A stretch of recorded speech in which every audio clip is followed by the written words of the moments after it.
सुप्रभात मित्रांनो. तर सगळं घर आवरलेलं आहे. बनी भाऊनी जेवण केलेलं आहे. काय रे बनी भाऊ? तरी सामान वरती ठेवून दिलं होतं. फरची पुसली, घर झाडलं. आता कणिक मळतो, त्याच्यानंतर शॉपवर जायचं आहे. बाकीची पुढचं नियोजन आहे नाशिकला जायचं, कारण आज आहे नरहरी महाराज पुण्यतिथी. त्याच्यामुळं आपल्याला नाशिकला कार्यक्रम असतो आपल्या समाजाचा. त्याच्यामुळं नातेवाईकांमध्ये जाणे गरजेचं आहे. बनी भाऊ पाहिलं ना किती हे येतो. नाही हाय बरं का आपला माणूशी कसा दिसायला लागलाय कटिंग केल्यापासून. कणिक मळून झालेली. आता मस्त आहे की मी आवरून घेतलेलं आहे दुकानात जायसाठी. आणि बनीला करायचा आहे कंगवा. या त्याला लगेच कळतं कंगवा करणार म्हणजे आपण त्याला बाहेर नेणार आहे. लगेच कसं लाडीगोडी लावतो पाया बा. लाडीगोडी त्या नुसतं मागच करायला. आता त्याला माहिती ना हे घेतलं म्हणजे कंगवा म्हणजे बाहेर. आणि तुम्हाला दाखवायचं कसले प्रश्न पडतो रे सगळं काही, कारण मी एकटाच सगळं तुम्हाला हाताने कॅमेरा पकडायचे, हाताने काय काय करायचं. लय अवघड काम आहे बाबा. या बाय बन्या मस्ती जास्त काम कमी. अरे दम ना, थांबा यार. मला तर नाही वाटत की हा कसा कंगवा करून देणार आहे मला. त्याच्यामुळं मी पहिले कंगवा करतो, त्याच्यानंतर तुम्हाला दाखवतो. एक्साइटमेंट पा बाहेर जायचं. एक्साइटमेंट किती एक्साइट आहे. याचं नेमकी साखळी दुकानातच राहिली. मग आता साखळीसाठी परत त्याला उचलून कडेवर न्यावं लागेल. आता मी ज्यावेळेस ट्रिपला गेलो होतो त्यावेळेस असं म्हणजे मी कटिंग करायची होती मला, कारण अवतार चांगला दिसला पाहिजे म्हणून कटिंग केली. तुम्हाला तर माहिती. पण मग म्हणजे पप्पा आता मला म्हणताय की कटिंगच नको करू तू, कारण त्यांना आता भरपूर जण असे बोलणारे भेटले की तुझे केस म्हणजे मोठेच होते त्यावेळेस चांगले वाटत होते असं सगळं. आणि आता ते मला म्हणते स्ट्रिक्टली आता तू कटिंगच करायची नाही. पण आता हे एक सारखे केस झाल्यावर असं वाटतं की मी टक्कल करून नुकताच असा आलेलो आहे. त्याच्यामुळे मला हे स्लोप मारूशी वाटतो. पण आता ते मला बोलले की कटिंग करायची नाही. सुप्रभात मित्रांनो. तर आजचा दिवस म्हणजे दुसरा आहे. कार्यक्रमाला आपण गेलतो समाजाचं सगळं झालं, पण मी शूट नाही केलं काही. कसं नातेवाईकांमध्ये होतो, मग त्यांच्यामध्ये असं शूट करायला त्यांना म्हणजे आपलं आवडायला नाही आवडायला याच्यामुळे कोणाची चॉईस नसती माहिती, त्याच्यामुळे मी शूट नाही केलं. पण आज आपण जाणार आहे छावा पिक्चर पाहायसाठी. आणि मला वाटलं ह्यांनी म्हणजे सुमितने बुक केले तिकीट. मला वाटलं ह्यांनी दुपारी 11:30चे तिकीट बुक केले, पण त्यांनी केलेले रात्री 11:15चे तिकीट बुक.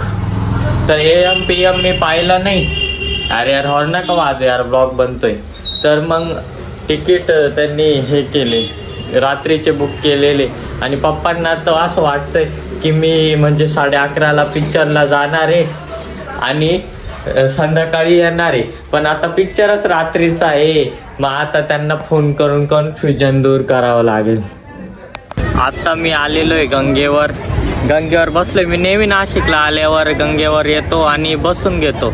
काही नाही, फक्त लोक पाहायचे इकडं तिकडं, कोण काय करतं मस्ती सगळं बघायचं. आणि मेन म्हणजे आता पहिल्यासारखं नाही राहिलं यार. म्हणजे आता सुमित जरी असला, आम्ही पहिले यायचो लहानपणी, मोबाईल नव्हते आमच्याकडं, पण आम्ही एकमेकांबरोबर बोलायचो, काही मेमरी शेअर्स करायचो, गेम खेळायचो, काहीतरी करायचो. पण आता फोन आलाय ना, मग तो आणि त्याचा फोन बसतो पाहत. मग मी काय करणार आहे घरात बसल्या याच्यामुळे मी पण बाहेर आलो. आणि म्हणजे फोननी माणसं लांबून जवळ येतात फोनवर बोलून, पण जवळ असल्यावर लांब असतात. लहानपणी जी मजा होती ती आता अजिबात नाही राहिली. मोबाईल नव्हते पण मजा खूप होती, पण आता मोबाईल आले तर त्याच्यातच आपण आपलं विश्व बघायचा प्रयत्न करतो सगळा.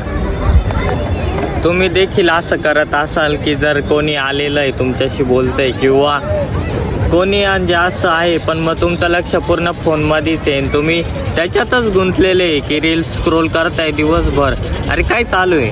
अरे सुधरा यार, म्हणजे मला आज ते क्लिक झालं, पण मग आपण तर आपण नाही असोत. जर माझ्या बरोबर कोणी आहे तर मी त्यालाच अटेन्शन देणार, फोन मी बघत पण नाही लवकर. पण मग बाकी मित्रांमध्ये पण असं आहे, काय नाही करणार, काय करतील, येतील संध्याकाळी, येणार, बसणार, ग्रुप बसणार सगळा, पण काय करणार, प्रत्येक जण रील्स स्क्रोल करत बसल, काय नाही करणार, बाकी मोबाईल बघत बसणार. हे बघितलं का तू, ही रील बघितली का, ही वेब सिरीज बघितली का, हे बघितलं का, ते बघितलं का, बाकी काय बोलणार नाही. जोपर्यंत माणसं जवळ आहे तोपर्यंत जगून घ्या. ते तिकडं आता अस्थि विसर्जन चालू आहे गंगेवर, म्हणजे संपला आता. माणूस किती प्रयत्न केला त्याच्याशी बोलता येणार आहे का, नाही. तर आज जवळ आहे, तुम्ही फोनला धरून बसले तर ह्याला काय अर्थ आहे का. माणूस एकदा निघून गेला, मातीतून गेला, संपला विषय. परत त्याच्याशी बोलता येणार नाही, ना त्याच्याशी काही विचार मांडता येणार नाही, ना त्याचं काही आपल्याला म्हणजे जमणारच नाही. आता तुम्ही समजू शकता भावना आपल्या. पण मग माणूस मोबाईलला जास्त महत्त्व देतोय आता. रात्रीचे 11 वाजलेले आणि आम्ही चाललोय आता थिएटरला जायसाठी. आता आपण थिएटरमध्ये आलेलो आहे आणि अजून पब्लिक नाही आलेली. 10-15 मिनटं बाकी पिक्चर चालू आहे साठी.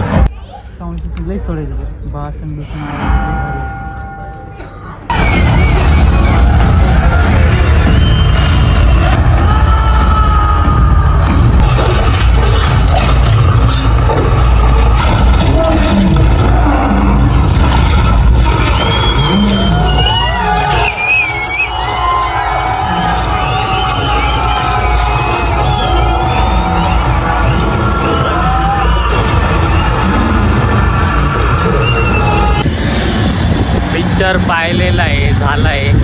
पिक्चर चांगला आहे, पिक्चर तुम्ही नक्की बघा. पण शेवटी मन उदास होणंच जातं, कारण आपल्याला सत्य माहिती आहे आणि जे दिसतं आणि शेवटी ते झालेलं आहे, पण ते आपल्याला नाही बघवत. मग शेवटी पिक्चर जसा पहिले टेक ऑफ होतो त्या टायमाला खूप आपली उत्साह राहतो, पण हळूहळू आपल्याला म्हणजे कसं तरी वाटायला लागतं यार, की असं नव्हतं व्हायला पाहिजे. आज जर तसं झालं नसतं तर महाराजांनी किती आपलं स्वराज्य मोठं झालं असतं. पण आता तुम्ही पिक्चर नक्की बघा. आपल्याला छत्रपती शिवाजी महाराजांबद्दल माहिती सर्व, पण असं पुढची पिढी अजून काय झालं हे पण आपल्याला जाणून घेणं गरजेचं आहे. त्याच्यामुळं पिक्चर नक्की बघा. आता आपण घरी चाललोय. उद्याचा प्लॅन तर काही फिक्स नाही, काय नेमकं कसं होणार आहे. पण मग हा व्लॉग मी इथंच गाडीवर एंड करतो.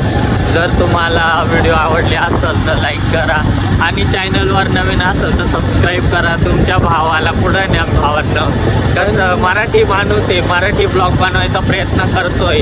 लोकांना वाटतं की हिंदीच ब्लॉग बघावा, पण मराठीला पण सपोर्ट करा जरा.